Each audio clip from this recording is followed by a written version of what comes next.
Okay, good night. Good night, everybody. Good evening, everybody. Welcome to September's ADHD support group meeting. And we're going to be talking about ADHD and the impact it has on interpersonal relationships. And we're very lucky tonight to have Denzel and Ina, his wife, and they are going to be chatting about the dynamics in their relationships. Denzel is ADHD diagnosed, and Ina is not ADHD. And obviously, there's lots of trials and challenges that come with that. So, Denzel and Ina, thank you so much for joining us tonight. And I'm going to hand over to you. Okay, we feel Start great. the video. Do you want to see us? I think. Yes. Oh, we're happy that you guys are going to be picking and prodding at us as well. Great. Pretty well. Yeah, where do we start? Well, I don't know. Do you want to start with Ina? Because she's the sufferer. I took some notes beforehand, very neurotypical. I'm prepared, no? So, Wonderful. shall I Thank maybe, you. I don't know, shall I just share my notes with you? It's some pluses, some challenges, let's say. Yes, that's great. Thank you. That'll be wonderful. So I believe when I met Denzel, what attracted me in the first place was that he is different, actually. I somehow figured out this guy is different than other guys, the way he speaks, the way he's creative, the way he seems to have like different neurological pathways that attracted me a lot, actually. And I didn't know what I got myself into, but yeah. And there's a couple of other pluses I'll get to later, but I really came to the conclusion it's like two sides of a coin. This very same thing that attracted me drives me nuts at times. Let me share some of those with you. Probably the worst one is he tends to disappear sometimes on weekends.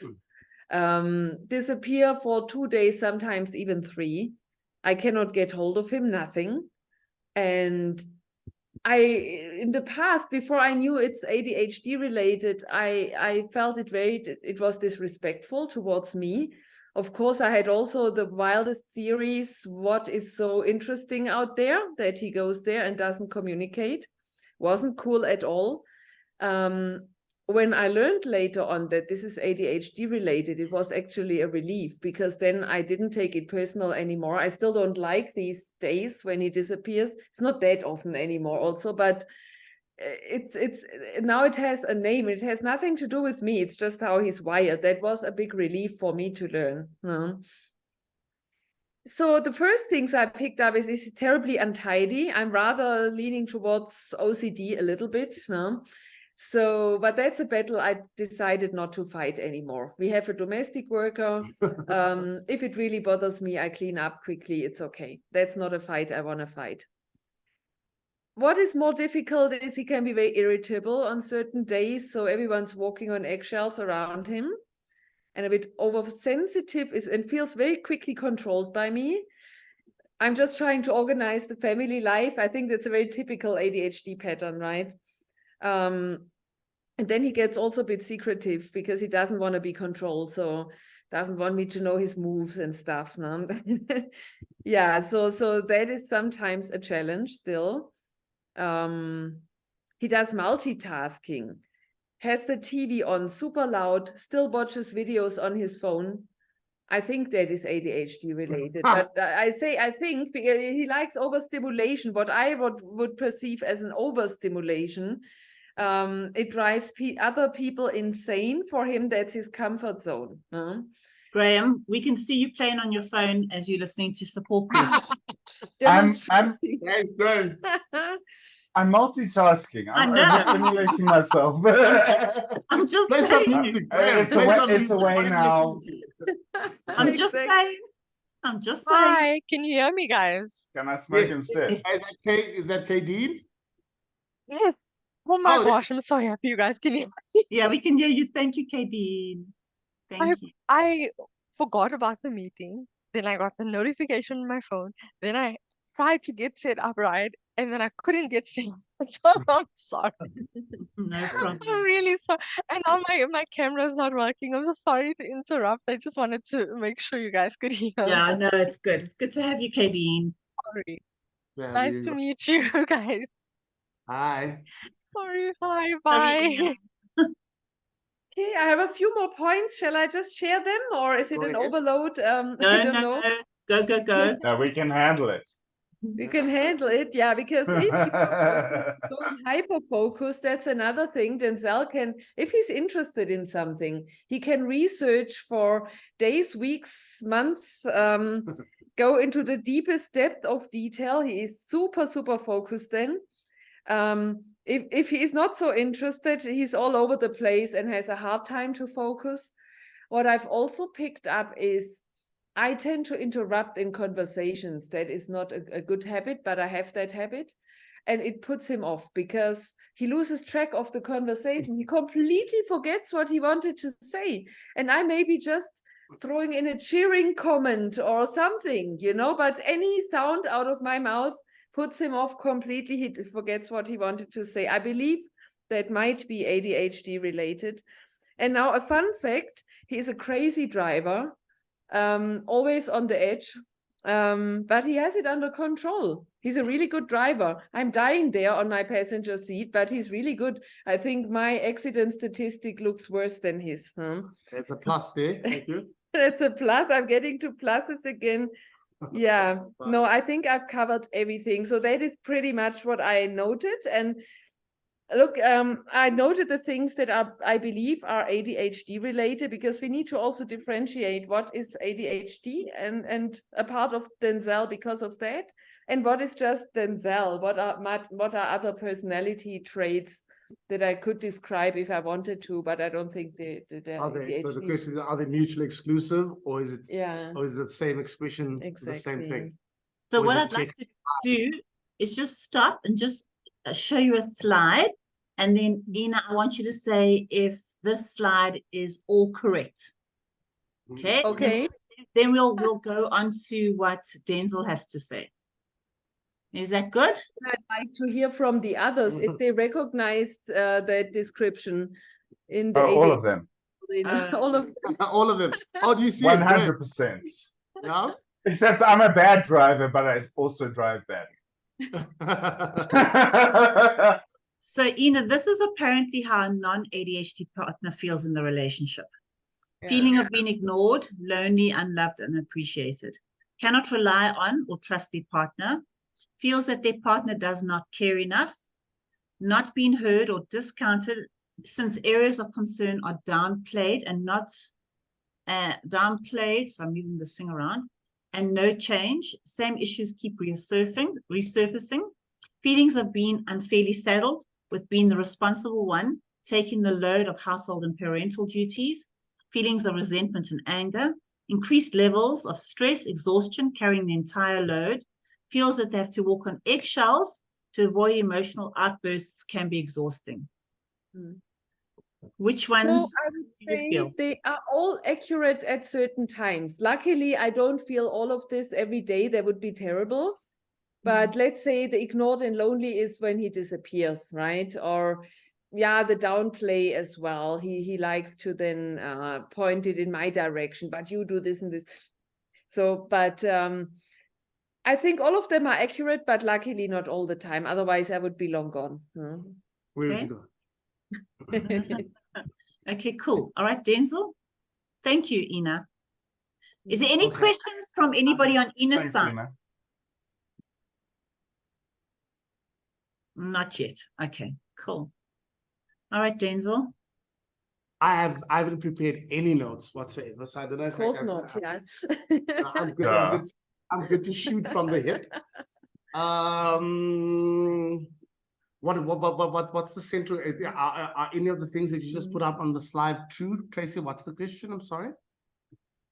So I can show you a slide where it says how you will feel in the relationship. Would that help you as a talking point, Denzel? Yeah, that'd be cool, because I think Ina said a lot and I don't even know where to begin to start. I don't want it to sound defensive. All right. Because then So, this would be a full-on argument. all right. So you can see that slide. So these are the feelings and I'm sorry. Wait. Okay. No, this is a feeling as a partner with ADHD feels in the relationship. If you want to read those out and talk to us about them. Okay, cool. So I have to shift this around a tad. Just hold on. Okay, just shift the sidebar around if you can, Tracy. I can't see the ends of it. You can shift that. Hold on. Can I? Just Yeah. make up what you can't see. Oh, yes, The yes, yes. layout Oh, the view. layout view. Okay, that's good. That's good. Mhm. Okay. Feels that their partner is constantly trying to micromanage them. Their right? life. Their life has become a control freak, consistently nagging. So should we go point by point? Yeah, I do feel like that at times. Feel completely like almost like being mothered or being told what to do. That's one of my biggest pet hates. And also the idea that somebody has a grander vision for my life in that sort of context, you know. Like in my head, what runs through my head is that the way that when say Ina's nagging, I would go in my head, I'd play out like, oh, is she trying to create the impression that my mother's done a bad job, you know, you know, that type of thing. And how Well, is that the ODD or the RSD kicking in? I think it might be a bit of both. Okay. Yeah, both. Yeah. Yeah. So think for so. those who aren't aware, the ODD is oppositional defiance disorder. We have a problem with authority, and about 70% of people with ADHD have oppositional defiance disorder. And then the RSD is rejection sensitive dysphoria. About 90% of people with ADHD have RSD, and that is we have thin skins. We're highly sensitive to rejection. Mm. Correct. So to give you an example, for me today, I work with my wife as well as live with my wife. She's pretty much, you know, a lot higher in the company than I am. And today I had a situation where there was I do graphics and marketing and stuff like that. There was a issue with with something that I needed to just get it in by start of business today. Yeah. Which meant that I needed to work until 1 o'clock in the morning, sleep for a couple of hours, wake up at 5 o'clock, and then work until 8 o'clock so I could get it in. But then I had other things to do, and it's supposed to be an office day because I work certain days of the week. And when I got back, there was a painter in my bathroom, so I couldn't shower. So I was like, well, I'm not going into the office today. I know it's an office day, but I'm just going to work from home. Yeah. I worked all night, and the entire day, I just had this thing about my wife coming home and saying, you know, where were you today? Why didn't you come into the office? Why are you being so... She didn't say any of these things, but this was what was running in my mind about what she was going to say when she got home. I had the crappiest day ever because I was just dwelling on these things that never actually happened. But having your partner in business with you, and you know, it can be translated to certain things in life as well, or in the home, or you know, with your kids, or fixing the pool nets, or getting the paint, or whatever it is. You have these anticipations of what your partner's going to say before they've actually said it. And then when they do say that tiniest little comment, like 3 words that is maybe adjacent to what you're expecting, you go off the rails because they're nagging and they're micromanaging and they're trying to, you know, change who you are. And it becomes this huge thing that you've built up before they've even opened their mouth. So is that the overthinking that kicks in there, Graham? No, for sure. It's because our brains, you know, always go 5-10 steps ahead of what's happening right now. All right. So you think, all right, circumstances happened today. I couldn't get to the office, but I've been working my ass off. But these people aren't going to know. Megan's going to come home and she's going to say, you're slacking, you're letting me down, you're letting the company down. She never said that. Right? But that's what she said in my head before she even got home. All right. Yeah. So you have these expectations, and I think it's probably to do with point 3, which is hypersensitive to criticism due to excessive criticism in your early years. Correct. Is that yeah. You kind of anticipate what your partner is going to be thinking before they've even had a chance to weigh into the situation. Because So it's also you react to that. It's also like a means to attempt to protect yourself, because there's so many things happening in your head at the same time. For sure. You can't really focus on each one of these individual things and spend enough time going through them, because then you're on to the next thing a lot of the time. So I don't know, sometimes it feels like a bit of a defensive mechanism for myself. It's almost like building an arsenal, you know? Well, that's it. It's like Tracy said, we have these super thin skins that we know that the tiniest little criticism is going to hurt like a knife in the back. Right. Yeah. So we build these walls to protect ourselves, and we go in the defensive before they've even walked in the door. So you're ready to. So the moment you've done something, and it's not like you've done it thoughtlessly. You have reasons, or you have an excuse, or you have a motivation for doing the things that you want to do, but Yeah. you kind of expect there to be a backlash for not doing it in the normal way, and because that comes from criticism in early life, because we don't do things the way normal people do it. Correct. That's exactly what I wanted to echo there. But there's that the rest of humanity have been living in a certain way, and they've been towing in a certain way. While there's also a lot of questioning in why people live the way that they live. You know what I mean? Why is there not enough space for me? I don't know. There's all of these things go through your mind when you are when I don't know if it's a part of the dopamine chase. I don't know, Tracy, you could explain that a lot better. But you do go deeper and deeper into one's own consciousness a lot of the time, like, and try to nitpick at previous conversations, and you replay the trial, and it's like, no, I'm not going to agree to this unless I understand it. You know what I mean? I'm not gonna just go yes, because then that's gonna be a part of a big entrapment thing. And next thing you know, as you'll be reminded of it, didn't you agree on the 15th of July, 1975? You know what I mean? Like,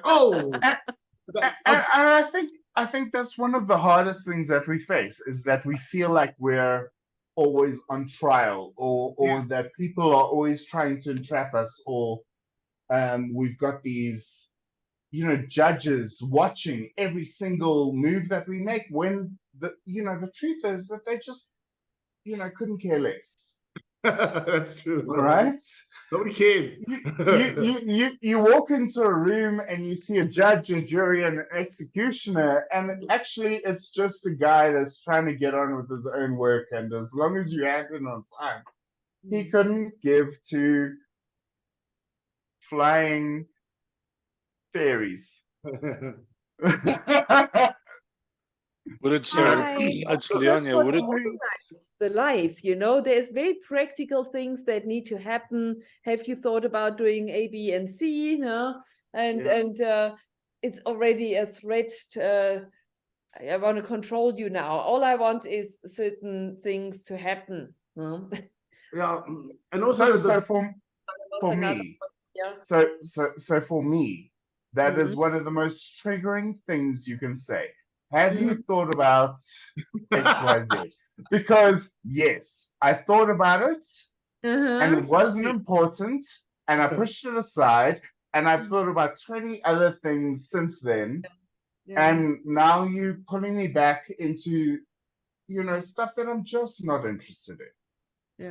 So I get frustrated because you're talking down to me like I'm being an idiot, but I've thought about it.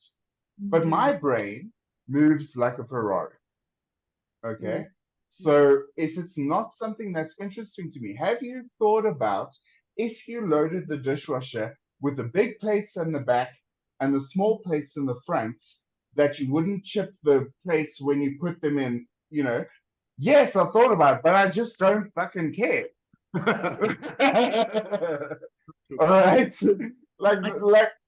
Like yes, I've thought about it, but it's not a big thing in my life. There are 20 other thoughts running through my mind at the same time that are more interesting, they're more exciting. So yes, maybe I load the dishwasher wrong, or I don't follow the right procedure when I'm applying for leave, or think about how I'm going to fit all these bags in the trailer when we go on holiday. Those things aren't important. It doesn't mean I didn't think about them. It Correct, just but means can't be elevated. In my mind, it feels like it's can't be elevated to like the Cuban Missile Crisis. Like, right. oh my God. But There are no, other something more important things to think about. Stop there. So we have a question, Leon. Yeah, just a question. Would it be accurate to say that when suffering from ADHD, that you are your worst judge and jury, Absolutely. as opposed to Because other people? yeah, because you've already gone through the whole trial and sentencing and everything before you even walked into the room.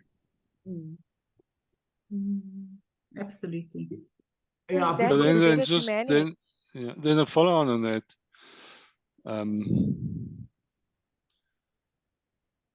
How do you manage and balance the ADHD in a way that says, okay, I know I have this, I know I struggle with this, but I'm working on it, and I'm trying to manage the situation, versus saying, well, I have ADHD and, excuse the term, fuck it, I don't care. I will do it because that's just the way it works. So where's the balance? Where's the line? Particularly in a relationship and a partnership, how does that work? Because does it mean that it's always a level of acceptance on the one side, and on the other side you can one continues as normal, but how do you balance that kind of dynamic between two people? So you must So- remember. I think Okay, that but there needs to be. go.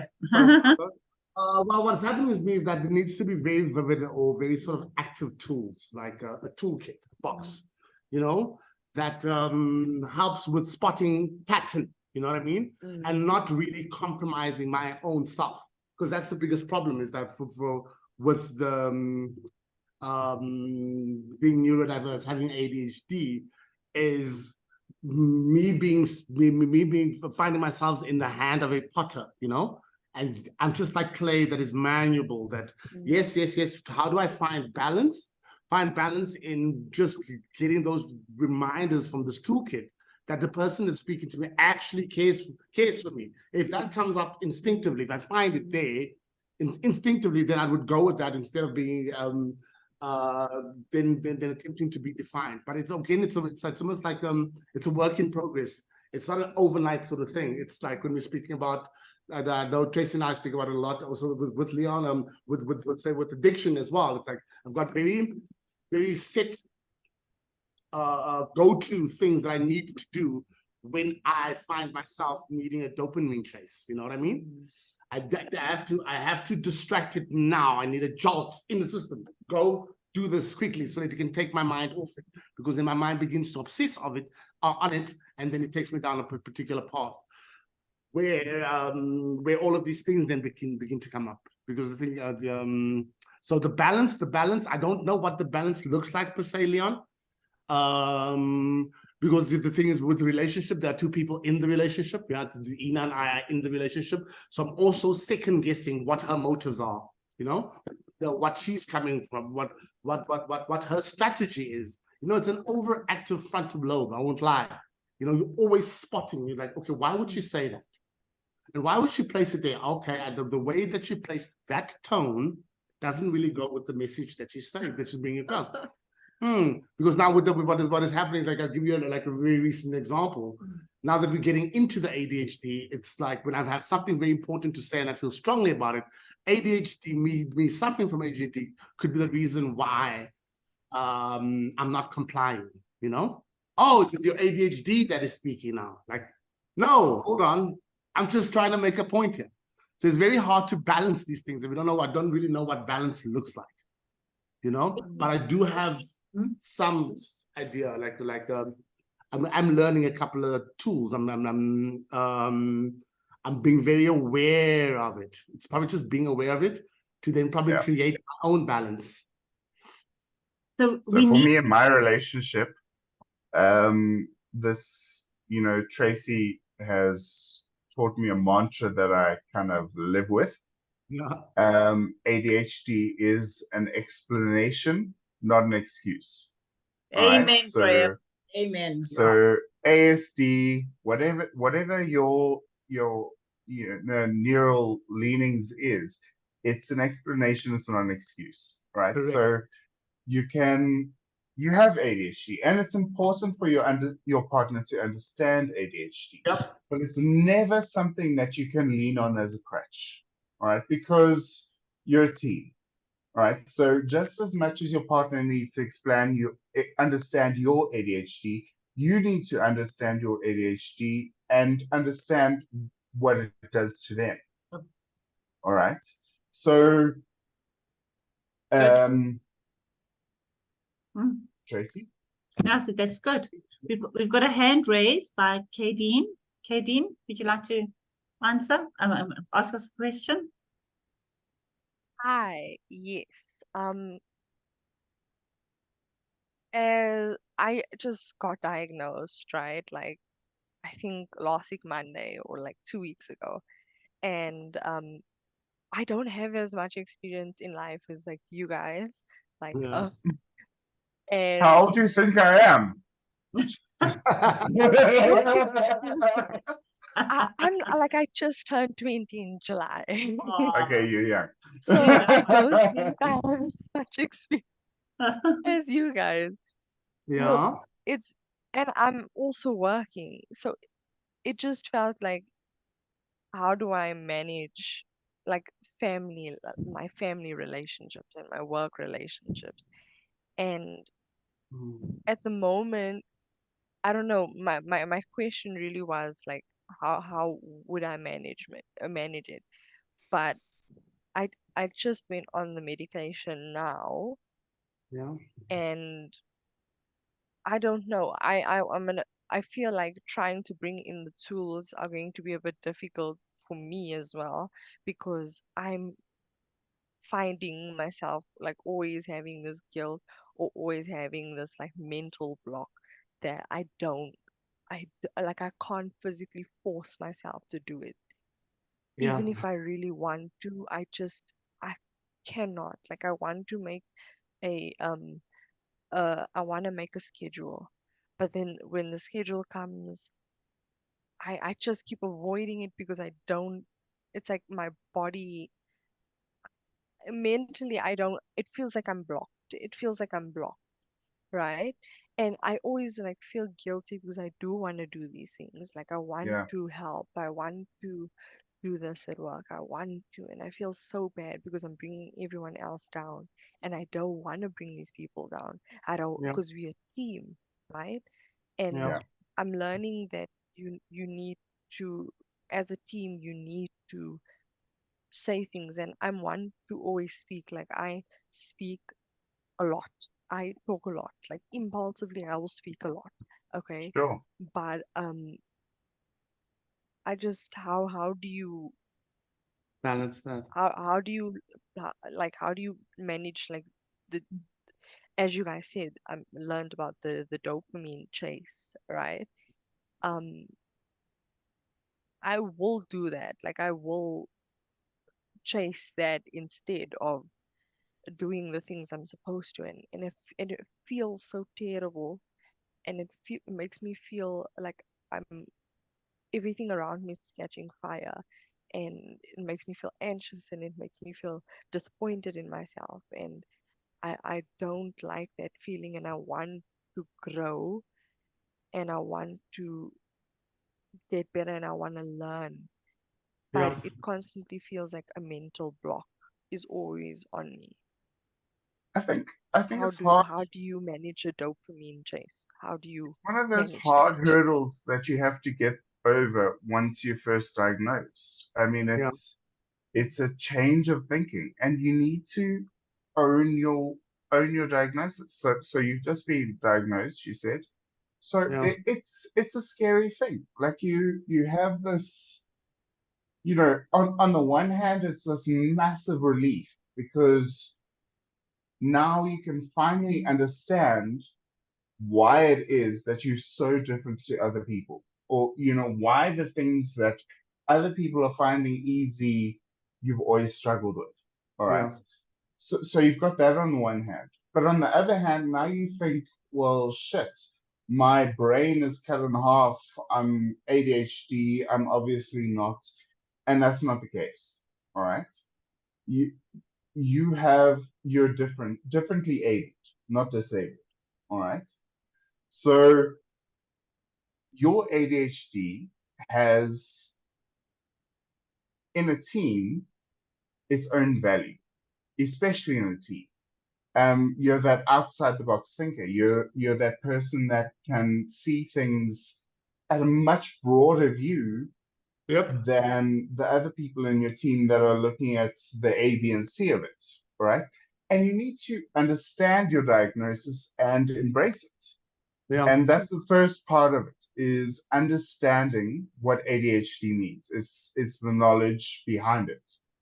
It's just, Understanding what it means for you, understanding how your dopamine cravings work, yeah. understanding what it means in a relationship, understanding how it means with teamwork, because you are always going to want to just take charge and kind of cram your plate full of everything because you're a perfectionist or you're a procrastinator. We've got all these things that make up what ADHD means. But understanding those things and making those different parts work for you Yeah. and understanding what your weaknesses are, it is how you cope and function and become a valuable member of the team that you're working in. So I think we're doing an ADHD thing at the moment. We're going slightly off topic. So Yes. Kadeen, there is skills and tools, absolutely. Yeah. But we've also got a YouTube channel. So maybe go back and you'll see the titles on the YouTube channel of all the different topics we have. Yeah. And there's some really, really good information that can help you there. So I would suggest you do that. That's really, really 100%. Okay. okay. Okay, thank you. And then Sorry. no, No, that's fine. but this is an Sorry, ADHD. no, I didn't think. We all do that. We do it It's a all. support Yes. group. No, I thought you like, because I'm I mean, like, I'm not married or anything. I'm not in a relationship, but like, I thought family Yeah, and but you're in team a work relationships relationship, also and That that count. relationship with the counts. people at Yeah. work, right? Yeah, So that Yeah. if I could just add something very, very quickly as well, it's also what like also just to add to Leon's question. yeah, It's also the one of those things that I've had to learn because I was only diagnosed last year. It's been like a year. Mm-hmm. So it's not that I've been in this for a long time, Kadeen. It's also I'm just very recently diagnosed, and I was just lucky enough to meet the right people like Leanne, and then Leanne introducing me to Tracy. But also when it comes to these sort of things, these sort of triggers that kind of send you down this path, this dopamine chase path, is also like to choose the projected outcome, because I know how the story ends, right? There's a very, very, very vivid like picture of how it ends. It very rarely ends well, you know. Even in an argument, like part of my character is also like to harbor and to sometimes sulk. You know what I mean? But I choose, but it becomes such a cross to bear, you know, because you have to carry it. Because I can carry it for at least 4 or 5 days if I have to. I'm not gonna break. you know? But is this something, what I've come to as a too cool kid, is this something, when the argument rises, is this something that I want to take myself through for the next 4 days?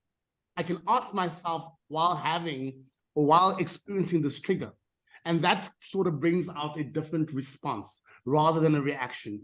So my character, my ADHD character, I can see that if I have to draw like a line between these two personalities, whether these multiple personalities, whatever they are, whatever the definition I like to put to them, that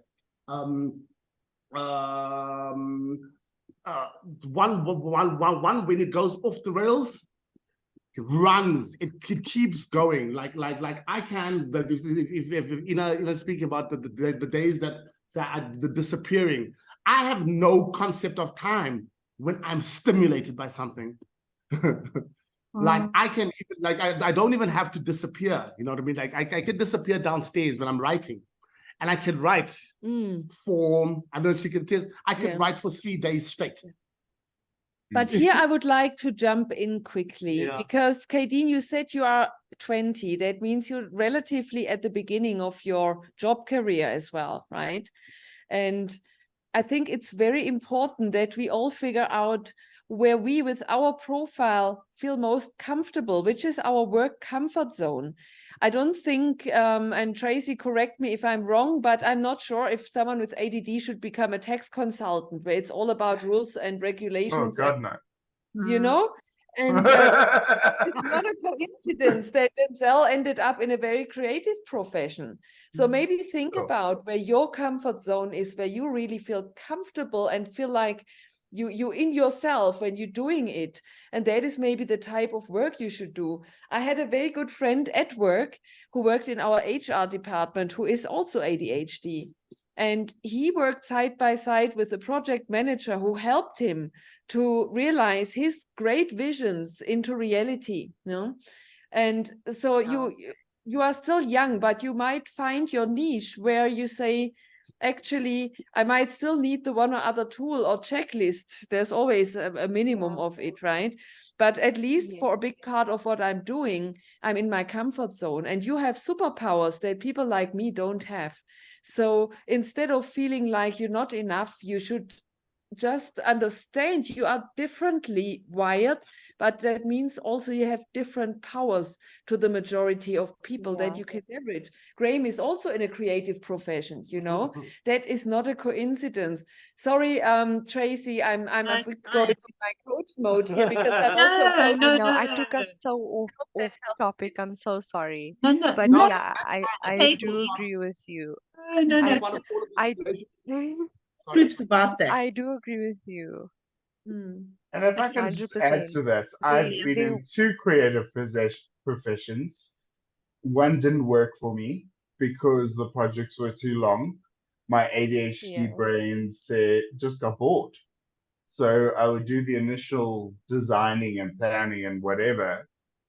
And there was more design work to be done, but I was done with the project. And that didn't work for me anymore. All right. So I moved to marketing, which is, short projects. You started on Monday and you finish on a Friday, and then you have something new to do. So I was previously in architecture, which means you start in January and you end in December. I can't work on a building for 12 months. Single building, the same thing. Single one building, right? 100%. And that's part of ADHD. Like, and and I've really been struggling in my profession right now because I'm working in insurance. And wow. Too many I'm an numbers. underwriter. It's not even the numbers, it's the laws. I'm so terrified of the laws, but I love learning about it. I find that I really like learning about the laws in finding insurance, something new. but I'm terrified. But I'm terrified of me not following the laws, and then the fines for that could destroy my life. And I'm always thinking about that, and it's so scary. And I find that is myself in those 100% positions. ADHD. So you love the new challenges, the new laws, the new information. You are completely petrified about the repercussions that you might face if you mess up. because And I feel like I'm you've constantly already messing up now. decided that you're going to end up in jail if you do anything wrong, right? Yeah. And Yeah. nothing's even happened yet. Mm-hmm. That's Mhm. Right? exactly it. That's That's exactly exactly. Okay, it. so Even Dean, with working in teams as well, like also one of the Yeah. big things I've had to learn, because I do need team. You know, I can go on Yes. and do something by myself, but I need to interact because I've got so many. I Yes. need all of these characters to play off something a lot of the time in what I do creatively. So I'm like I'm the head writer, I'm the head concept, I'm like the creative director of the company I work for. But what I've had to learn is that I desperately need to learn how to be patient. Desperately. Because sometimes it's like, okay, because people aren't processing things at the speed that you are, you know? Yes. And you Yeah. have Yes. to wait for them. You have to. 100%. Um, 100%. So Leon, And it's so Leon's got his frustrating. Leon's Yeah, got his Leon's had his hand up for so long, his Oh, so I'm Leon. sorry. Sorry, shoulders atrophied. Don't I be am sorry. I'm practicing patience, not to worry. Uh, We're just No, helping. yeah, exactly. I mean, you're not doing it to me, I'm learning. When you guys first met your partner, what was it that attracted you? Was it because they were opposite to you and they complemented you? Or was it something like that that you found that you were looking for someone to almost offset the areas that you were struggling in? Oh, to who's this? To that either to us? one? No, Okay. to you guys that But suffer from ADHD, it's like, well, I don't know who initiated the relationship, but I mean, something No, must have attracted the two of you together somehow. So what was it? Was it the differences? Was it the acceptance, the understanding?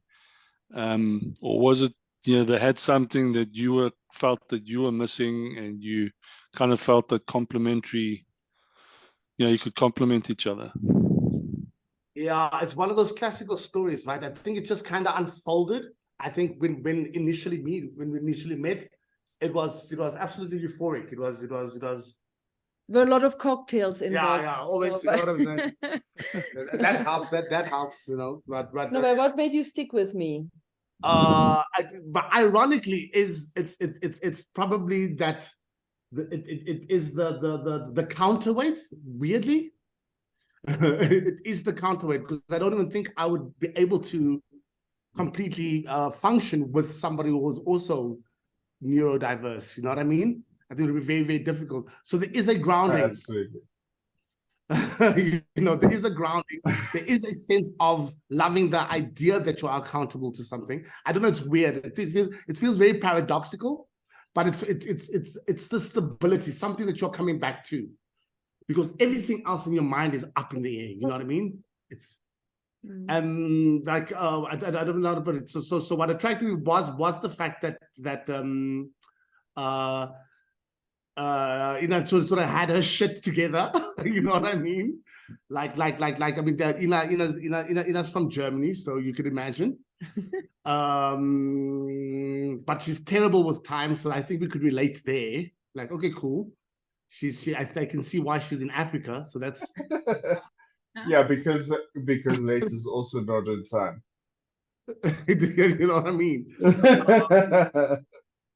But yeah. So it's one of those things, and also just on a maybe on a sapiosexual type of vibe is that the mind, the fact that we could really speak about things for days on end. Yeah, I have also a creative side, and he's stimulating my creative side very much. I would be very bored with someone who is predictable, you know. That's why I believe actually it was that neurodiverse aspect that also attracted me in a big way, and it still does, by the way. And where he says I have my shit together, that wasn't a big aspect for me. For me, that is just normal. I'm doing that in my sleep, you know. Yeah. I was just surprised to find in him that some of these things are difficult for him.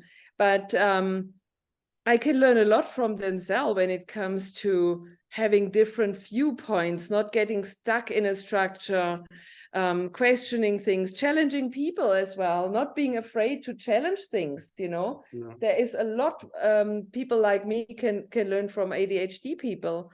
So it's a bit of both, I would say, a bit of commonalities where it really resonated what I found there, but also a bit of the difference, yeah, where we I mean, the difference didn't attract me in that sense, but it's okay. You know? It's okay because I'm getting something in return that is very precious to me. You know? That's very stimulating as well. So Yeah. it's weird. It's like a yin and yang type of vibe. It's strange. It's strange. I mean, Which is more important than if you let your socks lie on the floor. You know, that's far more important. but I know where I left it. So I'm That's the choosing point, my it's like- battles. If we speak about coping mechanism, what makes this work? No, it's about choosing your battles. Where is it really important? Maybe not the order of plates in the dishwasher is really not important. If that's so important to me, I can do it myself quickly. There's other things where it's more important, how to educate the kids or whatever. No, Yeah, very different education styles. yeah. Like it's a classical thing that Ina is the law, and I am the other side of it. That's your subjective perspective. This is how we're saying it. We're just bringing it to the fore. Yeah. See, I think we something's brewing here, guys. So I'm not saying we have it all figured out, you know, it's still sometimes difficult, but it helps to know that certain things are related to ADHD and not because there is a disrespect for me. It helps me to calm down and make my peace with certain things. Yeah, but in the end of the day, yeah, for me, I can say there's more in it than not in it for me, and we just choose our battles, no? yeah, I think also with the dopamine chase, Leon, as well. Like I said earlier on, when you've reached that point, you know, a safe place to come back to, you know what I mean? There's this, because we can put ourselves on the cross as well as ADHD peeps. If there's I'm my hardest critic, and when I have those sleepless nights, I could really like self-flagellate, like you cannot believe. You know, I know how to put myself on the cross. I think there's been a lot of this stems from, there's a lot of judgment that comes into it as well. But also having somebody that could go back, like neurotypical, like traditional ways of structure does help one settle, right? Does that make sense? But would it help you if I would say, I have no interest to control you as a person. I have an interest to control a situation, an outcome, a practicality in the household that I feel strongly about in that moment, but I don't even think I should control you, that it would be very unattractive for me to control you, you know, controlling a person is not cool. It's I don't think it's the control per se. I think it's the idea that I'm being controlled. It's I don't think that's the problem. In your mind. I don't think it's the problem. Mind. It kind of like exposes the problem. You know what I mean? Yeah. So verbalizing it like that, I think would.